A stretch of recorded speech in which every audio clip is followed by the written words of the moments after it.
Hello again, this is Mike Wilson from Rare. We've taken questions from the Xbox Community Network and got answers straight from the Rare team, which includes previously unseen prototype footage. Bring it on. Hi George, if you had 30 seconds to show how good Kinect Sports was, what would you show? Which sport and why? So if we had 30 seconds to show the best of what Natal Sports, Kinect Sports has changed. Okay, so if we only had 30 seconds to show the best of Kinect Sports, I would definitely show party mode, because I think that shows a wide variety of different sports. It shows a lot of kind of in and out gameplay. People can jump in, have a quick go, sit back down again, and it just shows the game off to the best. And there's a lot of humour in party mode as well. Do you have any plans for a Kinect Sports demo? We would like to do demos, and we probably will do some in the future. How we best do that, we need to work out with Microsoft. But at the moment we're concentrating on getting the game finished. Our testers are a lot thinner and fitter than they were at the start. We've done months of testing with hundreds of people, and so have Microsoft. I don't know if the testers have got fitter, but they've definitely been earning their keep. In fact, it's backfired because we can't actually push them around anymore because they're getting too big and strong. Hi Nick. So, any particularly amusing or interesting stories from development? No? Okay.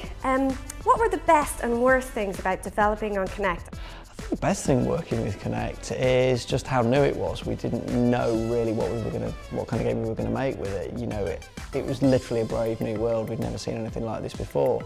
So I mean, you can almost flip that around and say that was also the worst thing. It was pretty much just the unknown. We got no buttons, we didn't know much about biomechanics. We literally went off and started reading books published by manufacturers of gym equipment to try and look at, you know, how the body moves, what's comfortable, what wasn't comfortable. And that was a real challenge early on. Which was the hardest sport to develop for? I would suggest that the hardest sport, purely because of the complexity of the real sport, is football, or soccer as they say in the States. It's a team sport, there's a lot of control issues that you need to deal with, and so it kind of took us the longest to get right, but the mantra was always soccer for the masses, and we managed to make a game that appeals to young and old, male and female, so we're very, very proud of that. What's the delay between action and on-screen reaction in Kinect Sports? Was that a difficult hurdle to overcome, and is it something you see as a major obstacle for Kinect development? Lag's not really a problem at all. With Kinect and Kinect Sports, lag in that is less than in most of the games we've published with joypads. It's funny how I think people think lag's a problem because they don't realise their own biological lag. Like if you're doing hurdles, then you've got to plan when you're going to jump over the hurdle rather than react to it, and gamers are used to being reactive. So there's no system lag any more than you would see with any other game. Was there a particular sport that you wanted to have in Kinect Sport but couldn't due to technical reasons or time constraints? If so, what was it? Initially we tried all sorts of different sports, and we tried prototyping 20, 30 different things. In the end we had to narrow it down to the ones that were best for the hardware, the most fun and compelling experiences, and we could have included hundreds, but we decided to just focus on the 6 that we thought were the best for the launch.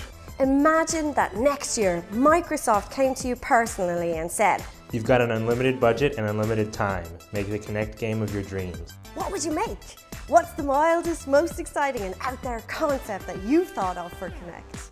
One of the craziest prototypes we had, I think, was early on one of our programmers came up with this idea of rock climbing, which was literally simulating the kind of strategic element of rock climbing where you're trying to find your hand and your footholds. That just looked crazy when you were there kind of miming climbing a rock face. But then I think he surpassed himself with his what I'll call seagull simulator, where you literally pretended to be a seagull. You know, you flapped your arms to gain height, you could soar around in the air and do stunts. And then you could do what seagulls do as well by crouching down to, you know, we'll call it a natural function of a seagull. And if you dive the seagull into the sea, you could turn into a dolphin and then swim around. I think that was the one I loved the most. We're still quite confused by your recent logo change.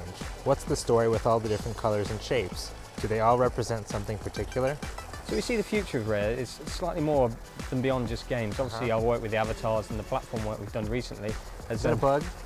Try again without being attacked by wasps. Rare's recent history has seen us been very varied in our development, and we wanted a new logo that reflected that, something that people could experiment with and we could use in different ways and in different mediums. So obviously you'll see a different logo on a box, you may see a different logo on the splash screen for a game, to a different logo on a t-shirt, something that's more up to date and a little bit more funky. Steve just can't help bringing the funk. That's it for now. We hope this QA has whetted your appetite for Kinect Sports in November. Check out rare.co.uk for more sports related shenanigans. Bye for now.